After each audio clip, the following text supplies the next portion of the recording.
आज हम आपको भारत के एक ऐसे राज्य की सर पे ले जाने वाले हैं जो अपने इतिहास, अपनी कला, अपने नृत्य, मंदिरों और कई ऐतिहासिक पर्यटन स्थलों के लिए जाना जाता है। इस राज्य में विश्व का सबसे लंबा डैम मौजूद है और यहाँ पर आप रॉयल बंगाल टाइगर और व्हाइट टाइगर को एक साथ देख सकते हैं। ये एक ऐसा राज्य है जहाँ 62 समुदाय के लोग एक साथ रहते हैं। यहाँ पर कई ऐसे त्योहारों का आयोजन किया जाता है जिन्हें देखने हर साल लाखों लोग आते हैं और इसी राज्य में दुनिया का सबसे बड़ा ओपन एयर थिएटर भी मौजूद है। और इस राज्य में एक ऐसी जगह भी मौजूद है जिसे भारत का बरमूडा ट्रायंगल कहा जाता है। ये एक बेहद ही शांत राज्य है और इस राज्य में 1000 से भी ज्यादा प्राचीन मंदिर है। दोस्तों, आज हम बात कर रहे हैं ओडिशा राज्य के बारे में। चलिए अब देर न करते हुए आज की मजेदार वीडियो शुरू करते हैं। सबसे पहले बता दें कि ओडिशा की राजधानी शहर है भुवनेश्वर, जो राजधानी होने के साथ साथ सबसे बड़ा शहर भी है। भुवनेश्वर को मंदिरों का शहर भी कहा जाता है और इसको साल 2016 में सबसे अच्छी स्मार्ट सिटीज की सूची में भी शामिल किया गया था। ओडिशा की कुल जनसंख्या 4 करोड़ 76 लाख है। वहीं राज्य की अर्थव्यवस्था 6 लाख करोड़ है। ओडिशा अपनी सीमाएं पश्चिम बंगाल, झारखंड, आंध्र प्रदेश और छत्तीसगढ़ के साथ साझा करता है। राज्य का 500 किलोमीटर से ज्यादा कोस्ट एरिया है। यही वजह है कि सैकड़ों सालों से ओडिशा के तटों का इस्तेमाल प्रमुख बंदरगाहों के तौर पे किया जा रहा है। दोस्तों, ओडिशा एक ऐतिहासिक जगह है और इस राज्य का इतिहास हजारों साल पुराना है। इससे पहले उत्कल और कलिंग नाम से जाना जाता था। इसके बाद भी इस राज्य का नाम समय समय पर कई बार बदला गया। अंतिम बार साल 2011 में इस राज्य का नाम ओडिशा से बदलकर ओडिशा किया गया था। इस राज्य पर मुगल, ब्रिटिशर्स, मराठाओं और हैदराबाद के नवाबों के अलावा अनेकों साम्राज्यों ने शासन किया है। मौर्य शासक सम्राट अशोक के लिए भी ये राज्य काफी अहम था। सन 261 ईसा पूर्व के दौरान यहीं पर कलिंग युद्ध लड़ा गया था, जिसमें हजारों लाखों की संख्या में सैनिक मारे गए थे। इस युद्ध के बाद ही अशोक का हृदय परिवर्तन हुआ था और उन्होंने बौद्ध धर्म को अपनाया था। आपको जानकर हैरानी होगी कि दूसरे विश्व युद्ध के दौरान हिटलर ने भी ओडिशा राज्य पर कब्जा करने की कोशिश की थी, क्योंकि हिटलर का मानना था कि इस राज्य में इतने प्राकृतिक संसाधन मौजूद हैं जिसके जरिए दुनिया की कोई भी जंग जीती जा सकती है। कहा जाता है कि जर्मनी की सेना पूरी के समुद्र तट तक भी पहुंच गई थी, लेकिन फिर भी हिटलर इस राज्य पर कब्जा नहीं कर पाया। क्या आप जानते हैं कि ओडिशा भारत का पहला ऐसा राज्य है जो भाषा के आधार पर अलग हुआ था।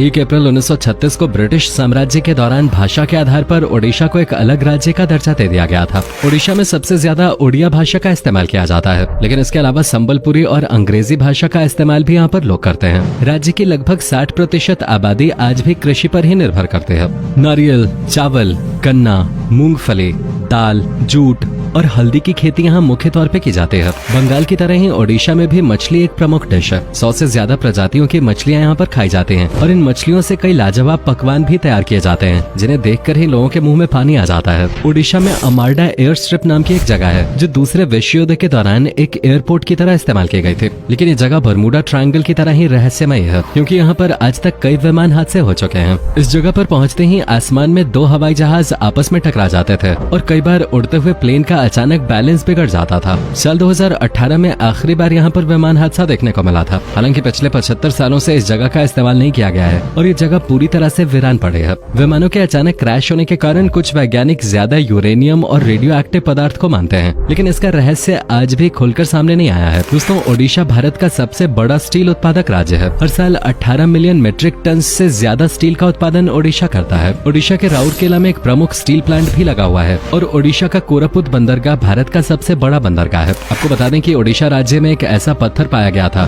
जो विश्व का सबसे पुराना पत्थर माना जाता है। मयूरभंज में पाया गया एक पत्थर लगभग 3 करोड़ साल पुराना है। वहीं हमारा प्लैनेट 4.5 करोड़ साल पुराना है। दोस्तों, ओडिशा विभिन्न संस्कृतियों वाला एक अनोखा राज्य है। यहाँ पर आपको कई हरे भरे जंगल, मंदिर, सुंदर झरने और शांत जगहें देखने को मिलेंगे। ओडिशा में 62 समुदाय के लोग रहते हैं। आर्ट और कल्चर के मामले में भी ये राज्य काफी संपन्न है। विश्व प्रसिद्ध सैंड आर्टिस्ट सुदर्शन पटनायक ओडिशा के ही रहने वाले हैं। इनके सैंड आर्ट को आपने अक्सर सोशल मीडिया पे वायरल होते हुए भी देखा होगा। सुदर्शन पटनायक का नाम Guinness book of world records में भी दर्ज है। ओडिशा आज पूरी तरह से चाइल्ड लेबर से मुक्त हो गया है। जी हाँ, यहाँ पर आपको कोई भी बच्चा मजदूरी करता नजर नहीं आएगा और अगर कोई बच्चों से मजदूरी कराता है तो उसे सख्त से सख्त सजा दी जाती है। बता दें कि ओडिशा के कई जिलों में सोने और चांदी की तारों का बेहद बारीक काम होता है, जो कि हाथों से किया जाता है। ये काम इतना बारीक होता है कि सिर्फ कुशल कारीगर ही इसे कर सकते हैं। इस कला को फिलिग्री कहते हैं। कई बार गणतंत्र दिवस के परेड के दौरान भी ओडिशा राज्य द्वारा अपनी इस कला का नमूना पेश किया जा चुका है। ओडिशा की संबल साड़ी भी काफी फेमस है। हैंडलूम की ये साड़ियाँ कॉटन और सिल्क से बनी होती हैं। ओडिशा में हर साल कई प्रकार के त्योहारों का आयोजन किया जाता है। पुरी में आयोजित होने वाली भगवान जगन्नाथ की यात्रा के बारे में तो आपने सुना ही होगा। लाखों की संख्या में श्रद्धालु इकट्ठा होकर भगवान जगन्नाथ के रथ को खींचते हैं। कलिंग फेस्टिवल भी यहाँ का एक प्रमुख त्योहार है। दशहरा और दुर्गा पूजा जैसे पर्व भी ओडिशा में धूमधाम से मनाए जाते हैं। झाऊ महोत्सव,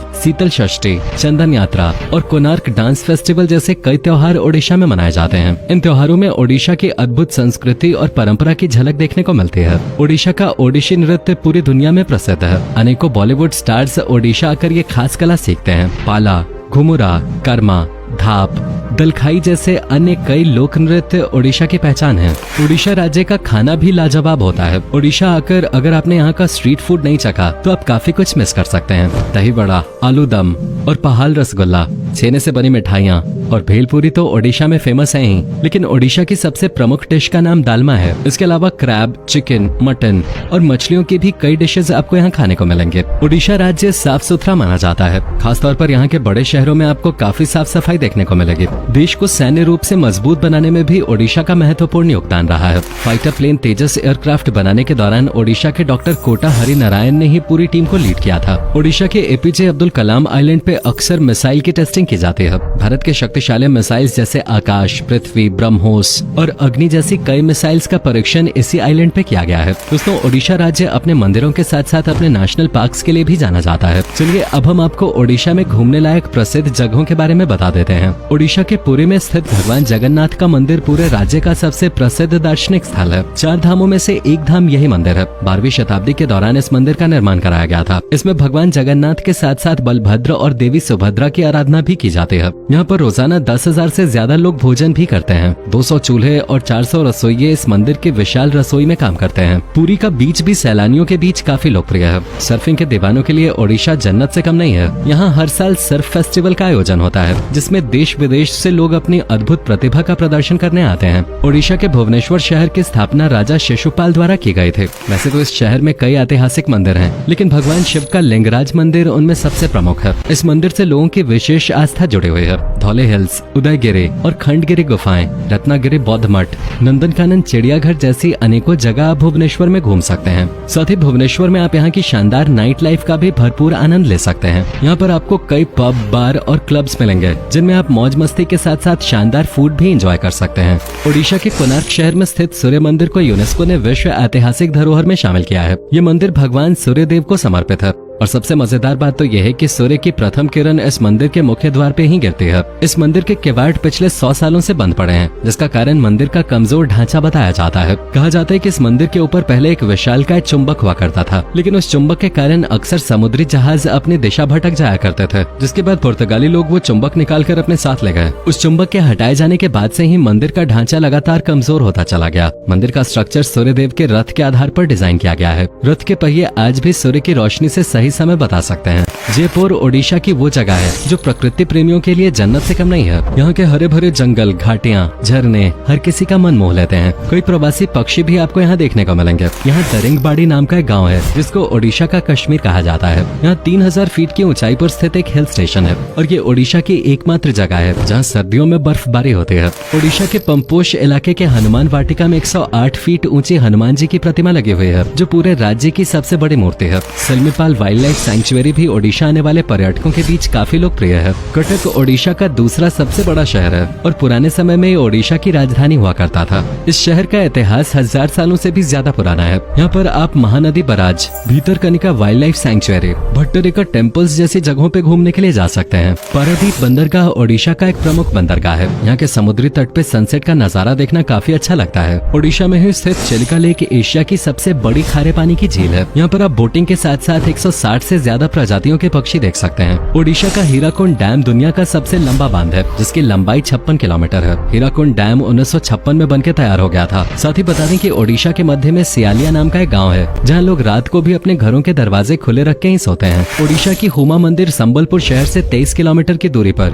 और महानदी नदी के बाएं किनारे पर स्थित है। हुमा मंदिर की खासियत ये है कि एक लीनिंग टेम्पल है। ये एक शिव मंदिर है जो कि संबलपुर के 5वें राजा बलियर सिंह के शासनकाल में बनाया गया था। ओडिशा में दुनिया का सबसे बड़ा ओपन एयर थिएटर है। इसमें धनु जात्रा या धनु यात्रा नाम का एक सालाना नाटक प्रदर्शित होता है जो ओडिशा के बरगढ़ में मनाया जाता है। इस थिएटर में कृष्ण और कंस के युद्ध के दृश्य दिखाए जाते हैं। दोस्तों, ओडिशा घूमने के लिए आपको बहुत ज्यादा पैसों की जरूरत नहीं पड़ेगी। एक हफ्ते ओडिशा घूमने के लिए आपका 15 से 20 हजार प्रति व्यक्ति के हिसाब से खर्च होगा। यहाँ पर आपको होटल भी काफी सस्ते मिल जाएंगे। ट्रेन या फिर हवाई मार्ग के जरिए ओडिशा आना सबसे अच्छा साधन है। अगर आप वाकई में भारत के ऐतिहासिक मंदिर और समृद्ध इतिहास के बारे में जानना चाहते हैं तो एक बार ओडिशा की सैर अवश्य करें। तो दोस्तों, ये थी देवभूमि ओडिशा। उम्मीद करते हैं आपको हमारा ये एपिसोड पसंद आया होगा। आप में से अगर कोई है ओडिशा से तो हमें जरूर बताएं। हमें नीचे कमेंट करके जरूर बताएं कि आज की वीडियो में आपको ओडिशा की कौन सी बात सबसे ज्यादा अच्छी लगे। क्या आप कभी गए हो ओडिशा, और अगर गए हो तो आपका एक्सपीरियंस कैसा रहा, ये भी हमारे साथ शेयर जरूर कीजिएगा। साथ ही इस वीडियो को अपने दोस्तों और रिश्तेदारों के साथ शेयर करना मत भूलिएगा।